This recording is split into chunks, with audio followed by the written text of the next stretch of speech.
Hello guys, আসসালামু আলাইকুম। আশা করি আপনারা সকলেই ভালো আছেন। আজকের ব্লগটা হচ্ছে গাইস ভিলেজ ট্যুর ব্লগ। গ্রামীণ পরিবেশের সৌন্দর্য আজকের ব্লগের মাধ্যমে গাইস আমি দেখানোর ট্রাই করব। তো গাইস আপনারা যারা শহরে থাকেন, গ্রামীণ পরিবেশের সাথে বেশি একটা পরিচিত না, তারা আজকের ব্লগ দেখলে বুঝতে পারবেন গ্রামীণ পরিবেশ কেমন হয়ে থাকে। আর আপনারা কে কোথায় থেকে এই ব্লগটা দেখছেন অবশ্যই কমেন্ট করে জানাবেন। গাইস ইতিমধ্যে আপনারা যে যন্ত্রটা দেখলেন এটার নাম হচ্ছে সেচ যন্ত্র। আমি গাইস মেশিনটা স্টার্ট দেওয়ার ট্রাই করলাম, কখনো দেই না এরকম ভাবে। প্রথমবার স্টার্ট দিতে যায় গাইস আমার অবস্থা বেহাল হয়ে গেছে, কারণ কখনো স্টার্ট দেই না এরকম ভাবে। তারপর গাইস আবার আরেকবার ট্রাই করলাম, যদি স্টার্ট হয়। আর গাইস এই যন্ত্রটাকে আমরা আঞ্চলিক ভাষায় পল্টন বলে থাকি, যেটার মাধ্যমে খেতে পানি দেওয়া হয়। দ্বিতীয়বারেও গাইস আমার দ্বারা কোনো কাজ হয় নাই, আমার হাত ব্যথা হয়ে গেছে। তারপর গাইস যে এই পল্টনের মালিক মানে আমার বন্ধু, সে কিন্তু প্রতিদিন স্টার্ট দেয়। সে স্টার্ট দেওয়ার ট্রাই করলো, কিন্তু গাইস এখানে সেও প্রথম ট্রায়ালে স্টার্ট দিতে পারে নাই। দ্বিতীয়বার চেষ্টা করলো গাইস, তারপরেও কিন্তু স্টার্ট হয় নাই। তার মানে গাইস এই মেশিনটা স্টার্ট দেওয়া এতটাও সহজ কাজ না, কারণ যে এই মেশিনের মালিক প্রতিদিন স্টার্ট দেয় তারই কিন্তু 2-3 বার লাগলো গাইস এই মেশিনটা স্টার্ট দিতে। এখানে কিন্তু গাইস মেশিনটা স্টার্ট হয়ে গেছে। এখন কিন্তু পানি বের হবে না। পানি বের হওয়ার জন্য গাইস প্রথমে টিউবওয়েলে পানি উঠাতে হবে, তারপরে গাইস স্টার্ট দিতে হবে, তাহলে মানে পানি বের হবে। তাছাড়া গাইস পানি বের হবে না। তো গাইস এখন আমরা আপনাদের দেখানোর ট্রাই করব কিভাবে খেতে সার দেওয়া হয়। এখন গাইস আমার বন্ধু সার নিয়ে গেছে মাথায় কইরা। এটা হচ্ছে ইউরিয়া সার, যা ফসলের উৎপাদন বৃদ্ধির জন্য ব্যবহার করা হয়। এই সারটা প্রয়োগ করলে ফসল ভালো হয়। তো গাইস দেখো কত চিকন বাতর, এই বাতর দিয়ে আমাদের যাইতে হবে ক্ষেত পর্যন্ত। তারপর গাইস আমি আপনাদের দেখাবো কিভাবে খেতে সার দেওয়া হয়। মূলত আমার পেছনে যদি গাইস খেয়াল করেন তাহলে কিন্তু অনেক দূর পর্যন্ত ক্ষেতগুলা দেখতে পারবেন। ক্ষেতের ফসলগুলা যখন গাইস পাকে একদম সবুজ শ্যামল হয়, তখন কিন্তু অস্থির একটা ভিউ আসে গাইস। আপনারা অনেকেই হয়তো বা দেখেছেন। এখন গাইস দেখেন কিভাবে আমার বন্ধু খেতে সার ছিটাইতেছে। এখানে কিন্তু গাইস সম্পূর্ণ খেতেই সমানভাবে সারগুলা ছিটাই যেতে হবে, কোথাও কম বেশি দেওয়া যাবে না গাইস। আমি কিন্তু মানে ভিডিওটা একদম ফাস্ট ফরওয়ার্ড করে দিছি আপনাদের দেখানোর লক্ষ্যে, মানে কিভাবে খেতে সার দেওয়া হয়। দেখেন গাইস একদম শুরু থেকে শেষ পর্যন্ত সমানভাবে কিন্তু সার দেওয়া হইতেছে, না হলে গাইস কোনো দিক দিয়ে ভালো আর কোনো দিক দিয়ে খারাপ ফসল হবে। সার দেওয়া কিন্তু গাইস কমপ্লিট হয়ে গেছে। এখন দেখেন কত সুবিশাল ফসলের মাঠগুলা হয়ে থাকে, মানে ছোট ছোট ফসলের ক্ষেতের সমন্বয়ে একটা বড় মাঠ হয়ে থাকে, বুঝছেন। সো গাইস দেখেন ওরা কিন্তু চলে গেছে আমার রাইকে, এখন আমারও যাইতে হবে। তো চলেন গাইস আমরা ওইখানে চলে যাই। দেখেন গাইস আমি আইজা দেখি ফুলাপানে মেশিনে চশমা লাগাইছে, একদম নাইকের মতো একটা ফিল দিছে মেশিনটারে। এখন গাইস মেশিনটা স্টার্ট দেওয়ার প্রস্তুতি নেওয়া হচ্ছে, এমনকি স্টার্ট দিয়েও দিছে গাইস। এখানে কিন্তু প্রথমে টিউবওয়েলে পানি তোলা হয়েছে, তারপরে মেশিন স্টার্ট দেওয়ায় এখন কিন্তু পানি বের হইতেছে গাইস। দেখেন গাইস পানিগুলা কিন্তু একটা নলের মাধ্যমে ড্রেনে পড়তেছে।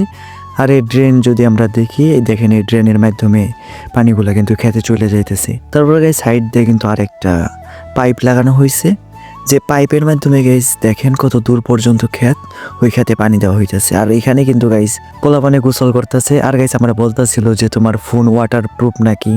আমি বলতেছিলাম যে হ্যাঁ দেখ, ভিডিও করে দেখাই। আমি কিন্তু এখানে একটা ভিডিও ফুটেজ নেই, পানির নিচে ভিডিওগুলো কিন্তু গাইস জোস হয়, একদম ক্লিয়ার হয়। গাইস পোলাপানের গোসল করা দেখে গাইস আমারও গোসল করতে মন চায়, যে জন্য গাইস আমিও নাইমে পড়ি গোসল করতে। এখানে কিন্তু গাইস পানিগুলো অনেক ঠান্ডা আসাল। আপনারা কে কে গাইস পল্টনে গোসল করছেন অবশ্যই কমেন্ট করে জানাবেন। এখানে কিন্তু গাইস আমি মাঝে মাঝে পল্টনে গোসল দিই, ভালোই লাগে গাইস। গোসল করতে যাই কিন্তু গাইস আমার কান দিয়ে পানি ঢুকে যায়, মানে কি বলবো গাইস, অনেকদিন পর গোসল করতে নামছি, প্রথম দিনে এরকম হলে চলবে। যাই হোক গাইস এখানে গোসল করতে কিন্তু আমার অস্থির লাগতেছিল, মানে এরকম পরিবেশে গোসল করতে কান্না ভালো লাগে, যেখানে পানি পড়তেছে পল্টন থেকে, আমরা বাথটাবের মতো বইসা বইসা মানে গোসল করতেছি, অস্থির লাগতেছে গাইস। এখন কিন্তু গাইস আপনাদের দুইটা জিনিস দেখাইলাম, একটা হইতাছে ফসলের ক্ষেত আর একটা হইতাছে সেচ যন্ত্র। আমাদের গোসল করা শেষ গাইস, এখন আমরা আবার বাড়ি থেকে রেডি হয়ে বের হব। তো গাইস আমরা কিন্তু রেডি হয়ে বের হয়ে গেছি। আমার সাথে গাইস একজন আছে, আরো 2জন আসবে। তারা গাইস যাবে পিক তুলতে, আর আমি গাইস ব্লগ করার ট্রাই করব, আপনাদের অনেক কিছু দেখানোর ট্রাই করব আজকের ব্লগের মাধ্যমে। এটা হচ্ছে গাইস আমাদের এলাকার একটা ব্রিজ। এটা কিন্তু অনেক পুরাতন একটা ব্রিজ গাইস, দেখেন ভেঙে গেছে।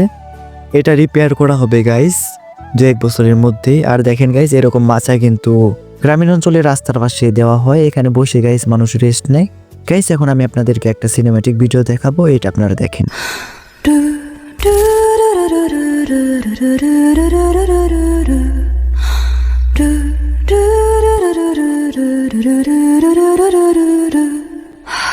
君の中にある赤と青き線それらが結ばれるのは心臓ভিডিওটা কেমন হয়েছে অবশ্যই গাইস কমেন্ট করে জানাবেন। আমি কিন্তু ওইরকম পারি না ভিডিও করতে, তার মধ্যে পোলাবানকে দিয়ে করাইছি, তারা তো আরও পারে না।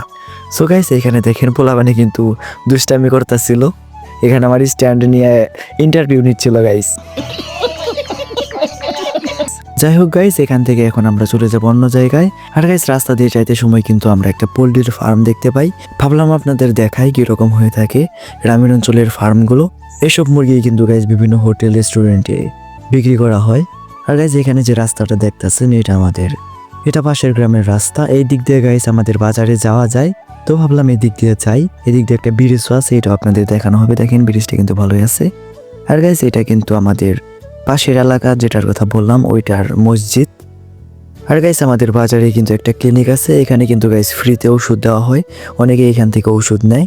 গাইস এখন আমরা কলেজের দিকে যাব আপনাদের দেখানোর জন্য যে গ্রামীণ পরিবেশের কলেজগুলো কেমন হয়ে থাকে। দেখেন এখানে যে বাড়িটা দেখলেন ইতিপূর্বে, এটা কিন্তু কলেজের প্রতিষ্ঠাতার বাড়ি, অনেক আলিশান একটা বাড়ি দিছে গাইস।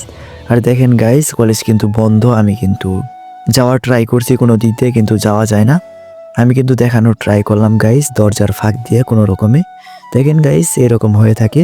কোনো একদিন গাইস দেখানোর ট্রাই করবো, যেদিন কলেজ খোলা থাকবে ওই দিন ভিডিও করে অন্য আরেকটা ব্লগে আপনাদের দেখানো ট্রাই করবো। এখানে কিন্তু পোলাপানে ফটো তুলতেছিল, আর গাইস আমি কিন্তু ব্লগ করার ট্রাই করতেছিলাম। দেখেন গাইস এখানে কিন্তু আমি ওইরকমভাবে ব্লগ করতে পারি না, নতুন নতুন ব্লগার বলতে পারেন আপনারা জানেন, যারা যারা আমার পুরাতন সাবস্ক্রাইবার। আর যারা যারা গাইস এখনও আমাদের চ্যানেলটা সাবস্ক্রাইব করেন নাই, তাড়াতাড়ি করে সাবস্ক্রাইব করেন, সামনে কিন্তু আরও ধামাকাদার ভিডিও আসতেছে।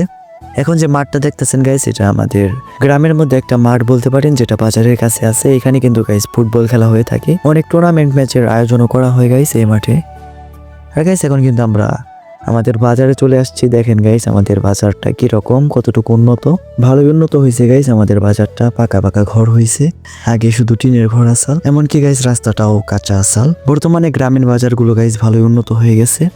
তো গাইস আজকের ব্লগটা কিন্তু এই পর্যন্তই। জানি অনেক কিছু দেখাতে পারিনি, অনেক কিছু মিস করছি, আবার অন্য কোনো ব্লগে আপনাদের সব কিছু দেখানোর ট্রাই করব। সো গাইস আজকের ব্লগটা আপনাদের কেমন লাগলো অবশ্যই কমেন্ট করে জানাবেন, আর আমাদের চ্যানেলটা সাবস্ক্রাইব করে আমাদের পাশে থাকবেন। সো আল্লাহ হাফেজ গাইস।